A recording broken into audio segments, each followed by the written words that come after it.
अब हम electron affinity को आगे बढ़ाते हैं और आगे कुछ बातें करते हैं। एक ये कंसेप्ट है, पहले भी मैं आपको बता चुका हूँ, फिर दोबारा बताता हूँ। इलेक्ट्रॉन एफिनिटी जो होती है उसका मतलब होता है एक इलेक्ट्रॉन ऐड करने के लिए जो एनर्जी इमिट या फिर एब्जॉर्ब होती है। मतलब हमेशा एनर्जी रिलीज होगी ऐसा कोई ज़रूरी नहीं है, हमेशा एब्जॉर्ब होगा ऐसा भी कोई ज़रूरी नहीं है।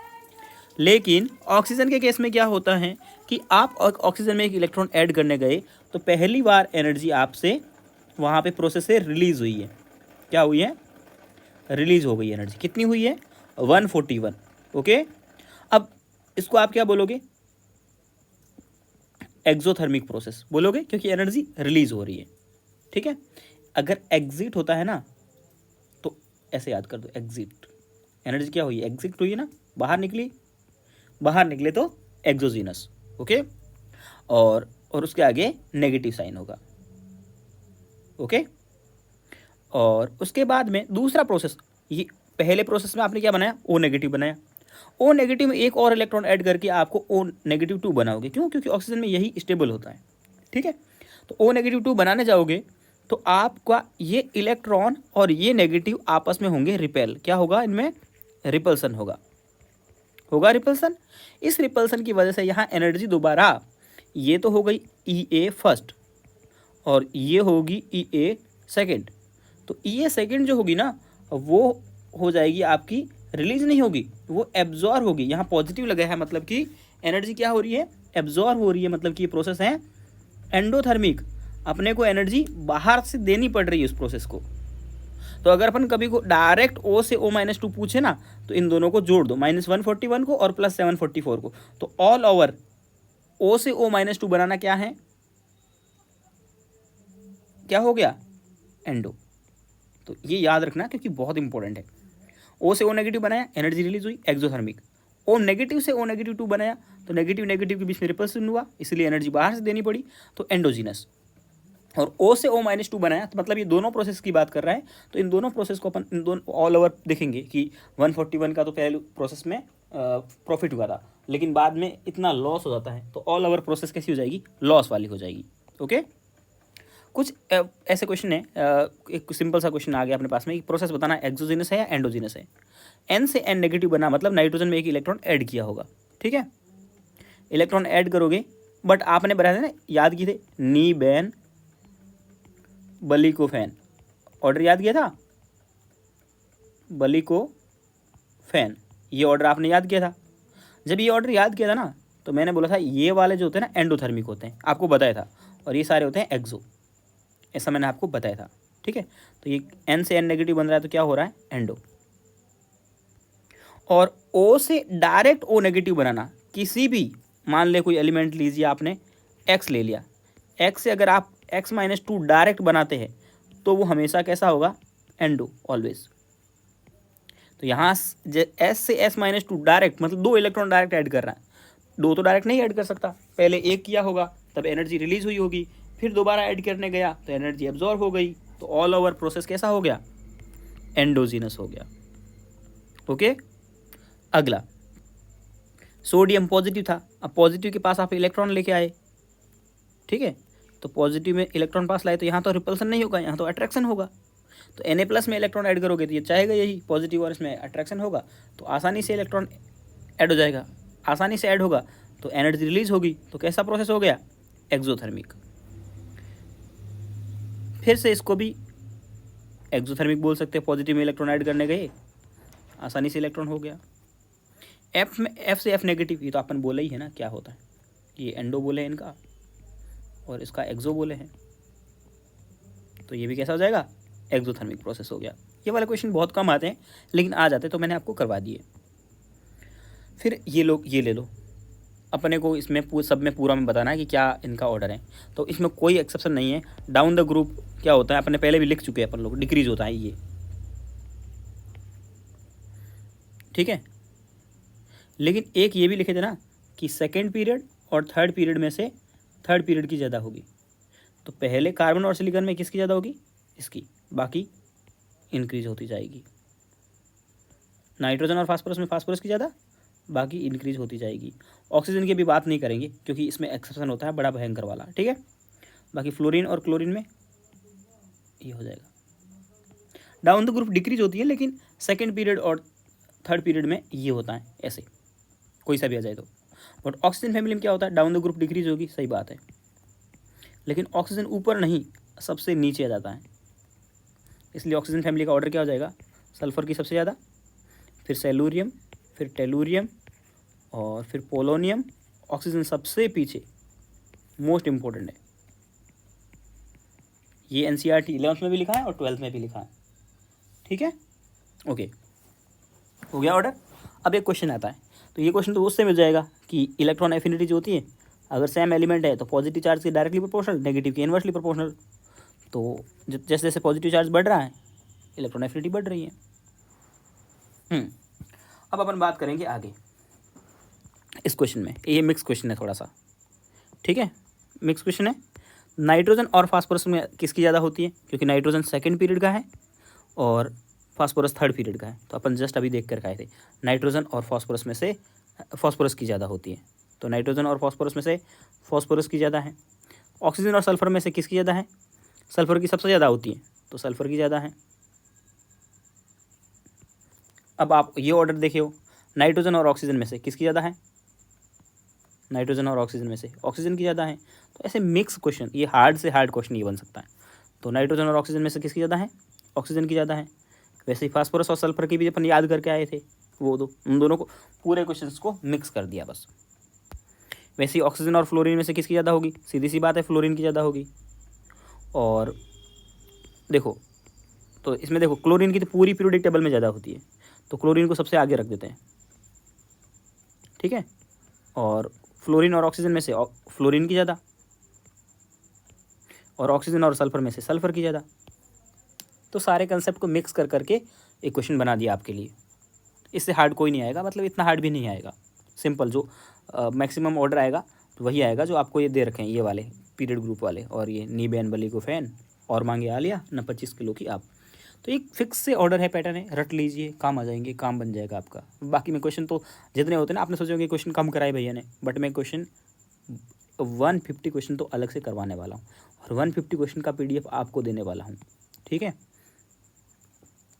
और नीट के 33 ईयर्स के क्वेश्चन जितने भी होंगे 50-60, वो भी, तो आपके इतने क्वेश्चन हो जाएंगे, ये बहुत है, और कंसेप्ट इतना बहुत है जितने मैंने आपको सिखाए हैं।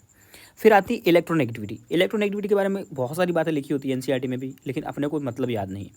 अपने को याद करना है इलेक्ट्रोनेगेटिविटी जो होती है ना, वो इलेक्ट्रॉन को अट्रैक्ट करने की कैपेसिटी होती है, बस।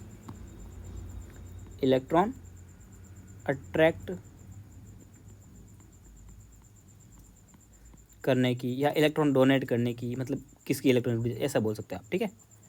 तो इसकी वैल्यू याद रखनी है अपने को अभी तो, और कुछ याद नहीं रखना है। लिथियम, देखो लिथियम की 1 है 0.5, फिर 0.5 ऐड करो, 1 से 0.5 ऐड किया तो, इसको बड़ा करता हूँ, देखो 1 में 0.5 ऐड किया तो कितना हो गया 1.5, 1.5 में फिर से 0.5 ऐड करो तो हो जाएगा 2, 2 में फिर से 0.5 ऐड करो तो 2.5, 2.5 में फिर से 0.5 ऐड करो तो कितना हो जाएगा 3, मतलब 0.5 ऐड करते जा रहे हैं इसमें, इधर बस हो गई याद आपको, 1 से शुरू करनी है।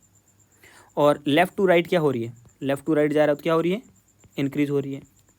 अप टू डाउन जाओगे तो क्या होगी, इलेक्ट्रोनेगेटिविटी डिक्रीज़ होगी, बस।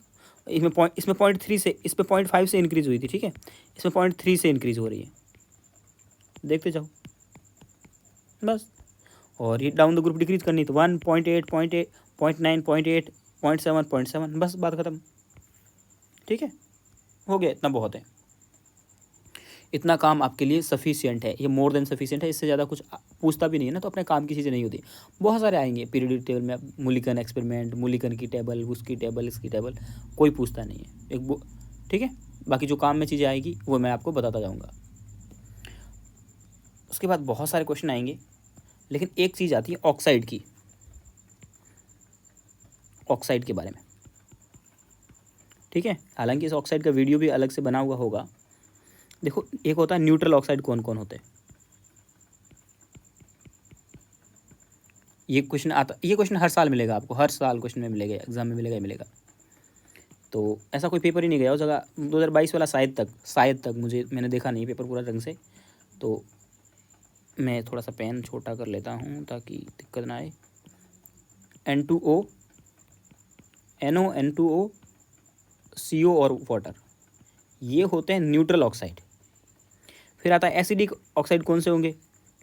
एसिडिक होंगे कौन कौन से? P ब्लॉक वाले, सारे P ब्लॉक नहीं बट P ब्लॉक ऐसा बोल रहा हूँ, ठीक है। और बेसिक किसके ऑक्साइड होंगे? वो होंगे S ब्लॉक के, ठीक है। फिर आता है एक एम्फोटेरिक, सबसे इंपॉर्टेंट, मतलब सारे इंपॉर्टेंट ही है। एम्फोटेरिक, एक क्वेश्चन जब आता है ना तब मैच ऑफ द फॉलोइंग में आता है ये क्वेश्चन, और इसमें से सारे के सारे पूछ लेता है, तो आपको सब पूरा पता, इतना पता होना चाहिए। क्वेश्चन अभी आएगा आपके सामने, बहुत सारे क्वेश्चन कर ही रहे हैं अपन, तो क्वेश्चन सामने आ ही जाएगा, कोई बड़ी बात नहीं है। एम्फोटेरिक में आता है, सुनो जनाबे अली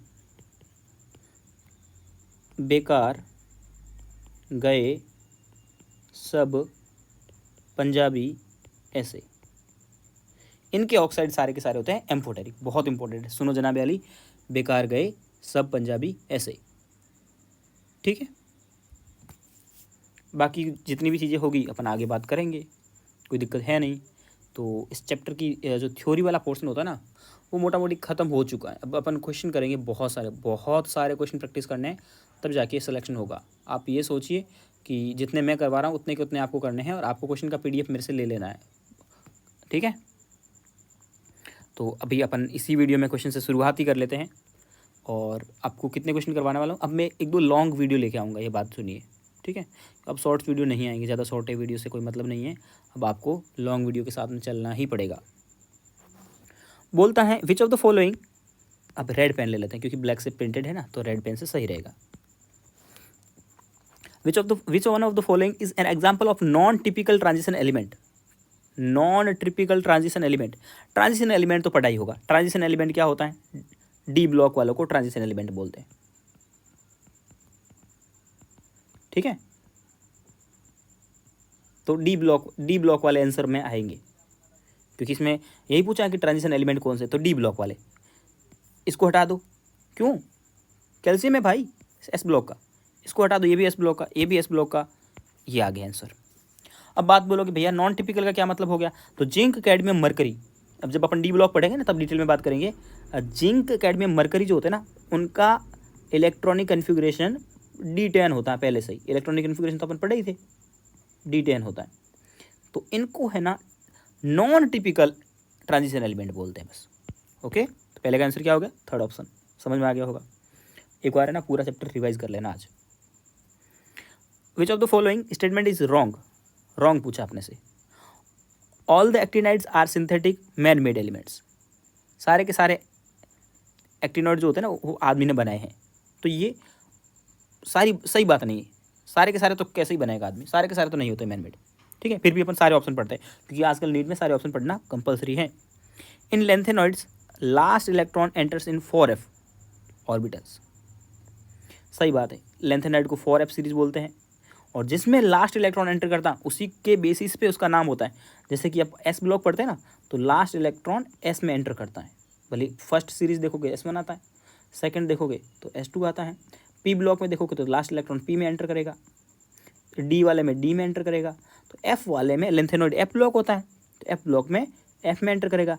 और लेंथेनॉइड की बात करोगे तो 4f होगा, और एक्टिनॉइड की बात करोगे तो 5f होगा। तो ये स्टेटमेंट तो पूरा एकदम 100% करेक्ट है।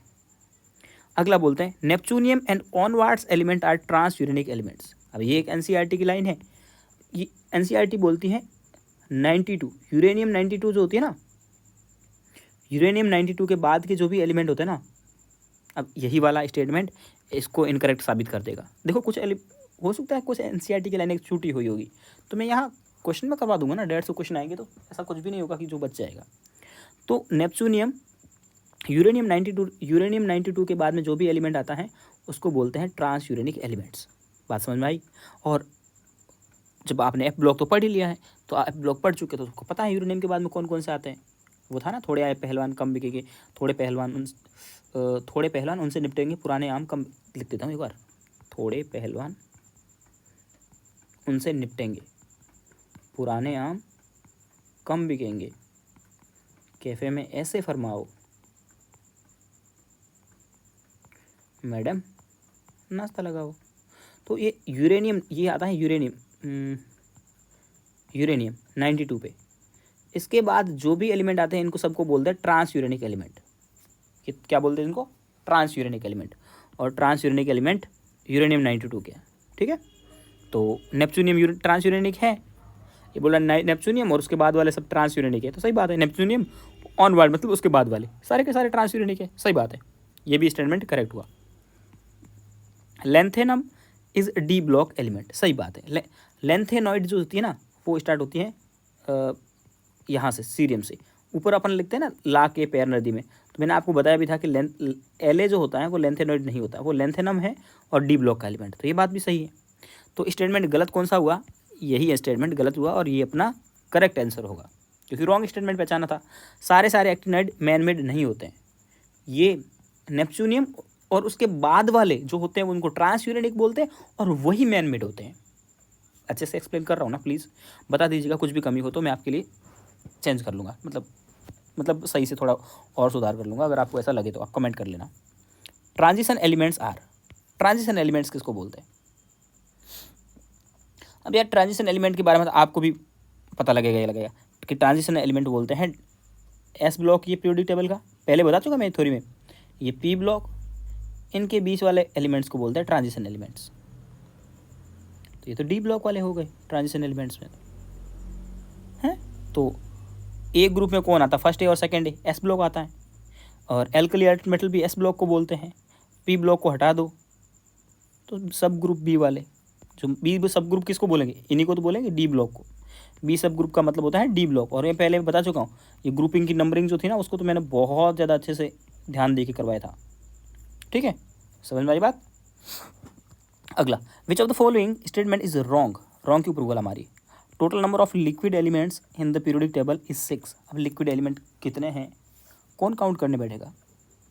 हाँ, कौन ही काउंट करने बैठेगा? नहीं काउंट कर सकते अपन लोग।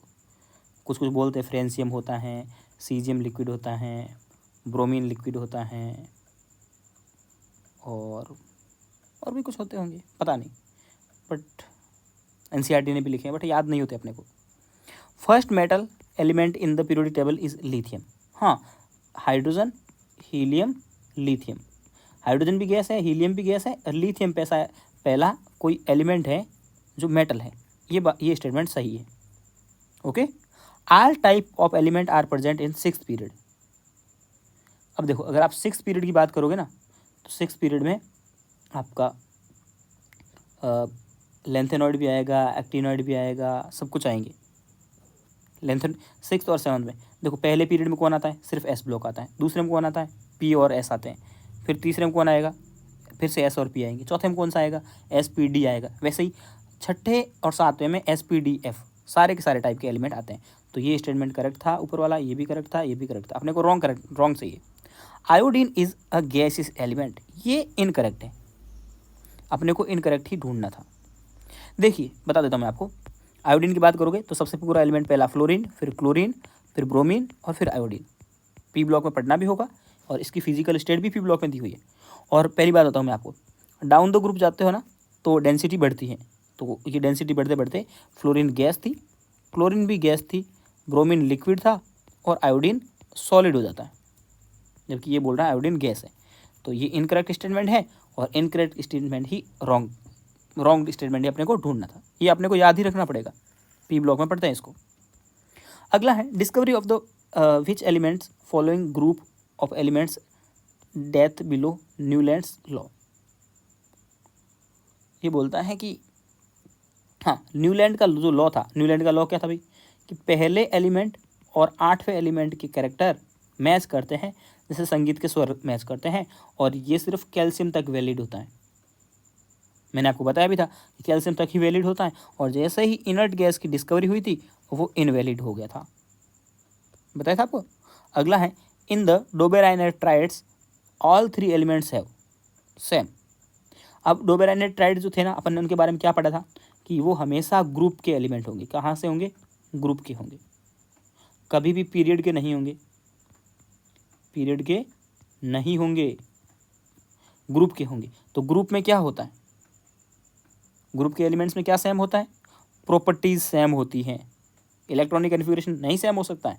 आउट जैसे क्लोरीन, ब्रोमीन, आयोडीन, मैंने आपको याद करने को भी बोला था, ट्रायड्स कुछ, और कैल्शियम, स्ट्रॉन्शियम, बेरियम, है ना, लिथियम, सोडियम, पोटेशियम। एनसीईआरटी के ट्रायड है तो मुझे भी याद है, आपको भी याद होनी चाहिए, ठीक है।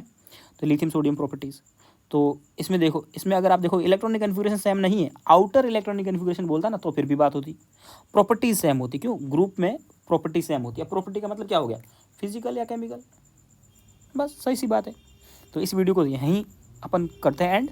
अगले वाले वीडियो में अपन बहुत सारे क्वेश्चंस करने वाले हैं, और अब कंटिन्यूस 150 क्वेश्चन करने के बाद में अपन लोग केमिकल बॉन्डिंग और साथ में मोल कंसेप्ट में एंटर करेंगे। दोनों चैप्टर साथ में चलेंगे अपने, ठीक है।